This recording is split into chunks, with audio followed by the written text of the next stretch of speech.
Halo, kembali lagi bersama investasi. Pada kali ini saya akan kembali membahas tentang compounding interest, terutama bagaimana sih implikasinya pada pasar saham. Ya, kita langsung saja bahas dengan menggunakan Excel ya. Nah, di sini kemarin kita sudah membahas beberapa skenario ya, seperti yang di sini kita bisa lihat di sini skenario 1 ini adalah bunga yang biasa, di mana bunga yang langsung diambil, dan ini yang dua adalah bunga berbunga, yang merupakan salah satu contoh dari compounding interest.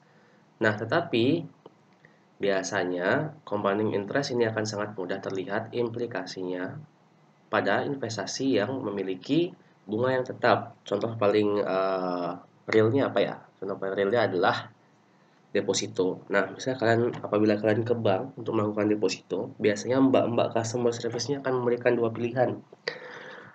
Apakah Anda mau bunganya yang berbunga atau bunganya yang bunga biasa? Nah, kalau bunga biasa, biasanya setiap kalian dapat uang atau dapat bunga, saya modal kalian 100. Nah, uang 10 ini akan dimasukkan langsung ke rekening pribadi Anda yang bisa langsung ditarik. Nah, jadi setiap bulannya itu bunganya itu bisa diambil langsung dan kalian gunakan untuk keperluan Anda sendiri gitu.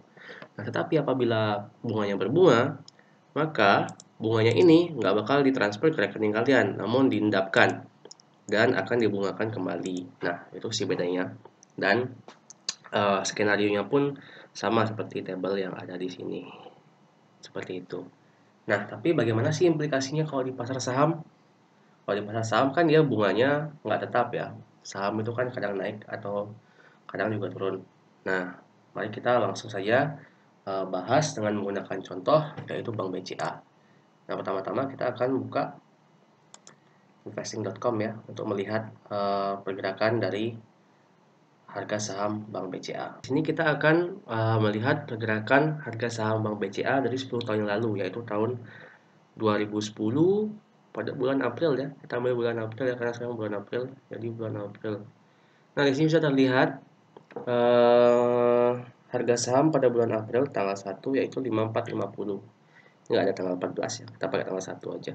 Tanggal berapa sekarang? Tanggal 15, kita pakai tanggal 1 aja. Karena ada yang per tanggal 1. Nah, 5450. Dan dia terus kemudian naik turun sampai sekarang nilainya tuh 27575 ya per hari ini tanggal 15. Malam sekali saya buat ya.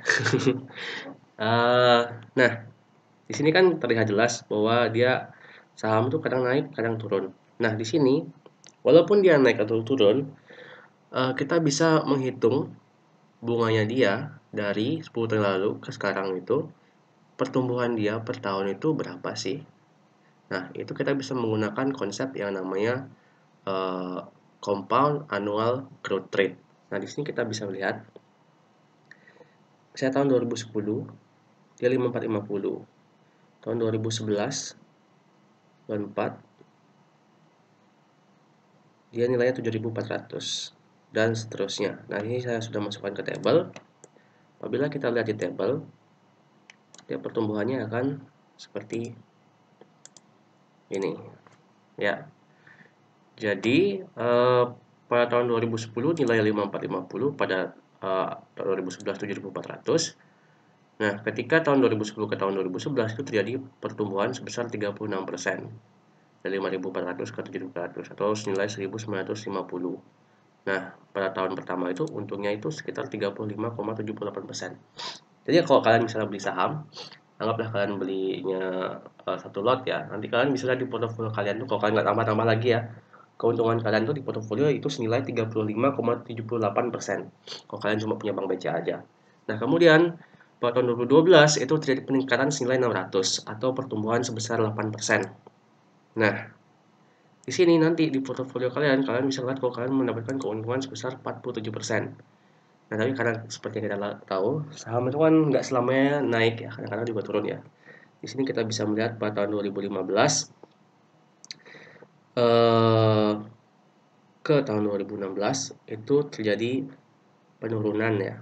Penurunan sebesar 425. Ya, terjadi pertumbuhan sebesar minus 3%. Ya, pada tahun 2016 ini kalian mendapatkan keuntungan di portofolio kalian itu sebesar 139%. Padahal di tahun sebelumnya, tahun 2015, nilai portofolio kalian itu untungnya 147%. Seperti itu. Nah, kan dia akan naik turun ya. Dan endingnya pada tahun 2020 kalian dapat 406%. Nah, balik lagi ke konsep yang tadi yang saya sebutkan, yaitu compound annual growth rate. Nah, di sini kita ingin mengetahui jika kita tarik dari tahun 2010 sampai tahun 2020, itu pertumbuhannya itu berapa sih per tahunnya apabila kita bikin flat. Nah, di sini kan 36, 8, 34, 2, 23, minus 3%. Kalau kita flatten tuh nilainya berapa sih? Berapa persen sih dia bertumbuhnya tiap tahun? Nah, kita bisa menggunakan konsep yang namanya compound annual growth rate. Jadi seperti ini. Kalian tinggal ketik di Google ya, cari aja compound annual growth rate calculator, nanti dia bakal keluar. Nah, apabila beginning value-nya dia 5450, kita ketik kayak sini, ending value 27575, number of periodnya 10 tahun, kita calculate, nanti dia keluar nilainya itu sebesar 17,60%.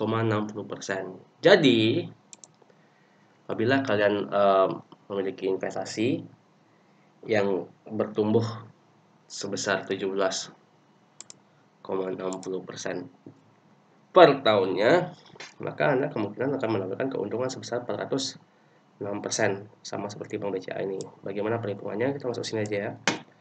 Oke, mari kita berandai-andai. Anda saat ini 10 tahun yang lalu, pada tahun 2010 itu membeli saham Bank BCA senilai 1 lembar atau senilai 5.450. Nah, di sini kita asumsikan bahwa pertumbuhannya itu tetap sebesar 17%, 17,6% ya, seperti yang tadi di CAGR tadi, 17,6%. Nah, di sini pada tahun pertama Anda akan mendapatkan bunga sebesar 959,2 atau untung di portofolio kalian pada 2011 berarti nilainya itu sahamnya itu sekitar 6.409,2. komanya nggak usah dihitung ya, karena ya tapi anggapnya kayak gitu ya, karena dia pakai desimal. Nah, atau untung di portofolio kalian pada tahun 2011 itu akan bernilai sebesar 17,6 ya, sama ya. Yang ini tadi juga sama ya. Ini cuma desimalnya aja. Ini nggak digituin. Ya, 35,78. Nah, kemudian begitu juga pada tahun kedua untungnya tetap 17,6% dan seterusnya. Nah, kalau kita geret ya.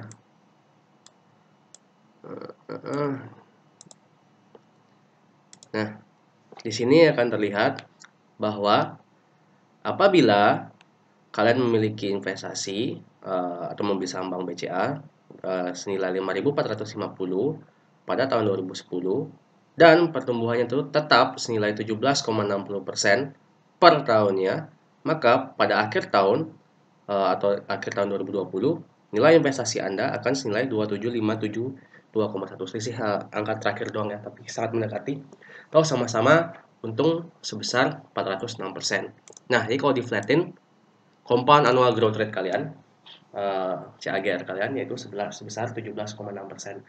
Nah, inilah dia bagaimana kita bisa melihat atau melihat implikasi dari compounding interest apabila ada di pasar saham. Nah, jadi sebenarnya dia bertumbuhnya, kalau kita tarik garis lurus kayak gitu hampir sama ya, seperti kayak deposito ini. Cuma karena deposito ini lurus, bunganya tetap, jadi lebih gampang. Sementara ini kita harus cari nilai pertumbuhannya atau CAGR itu berapa. Nah, tapi kan nggak semua saham tumbuhnya segini ya, 17,6%. Bahkan ada yang saham dari tahun 2010 sampai tahun sekarang itu dia malah nggak tumbuh, dia malah berkurang. Nah, oleh karena itulah investor yang baik itu harus mampu mencari saham-saham dan jeli melihat mana saham-saham yang kira-kira memberikan CAGR atau pertumbuhan yang kira-kira bisa besar. Nah, seperti Warren Buffett sendiri, dia memiliki CAGR sebesar 24% per tahunnya. Ini sangat besar sekali ya, lebih besar daripada Bank BCA ini yang nilainya dari 10 tahun lalu sampai sekarang itu sebesar 17,6%. Nah, bagaimana sih caranya mencari saham yang kira-kira dalam 10 tahun ke depan itu bisa memberikan CAGR yang tinggi? Nah, ikut les atau beli ebook. Oke. Oke, sekian. Terima kasih dan sampai jumpa.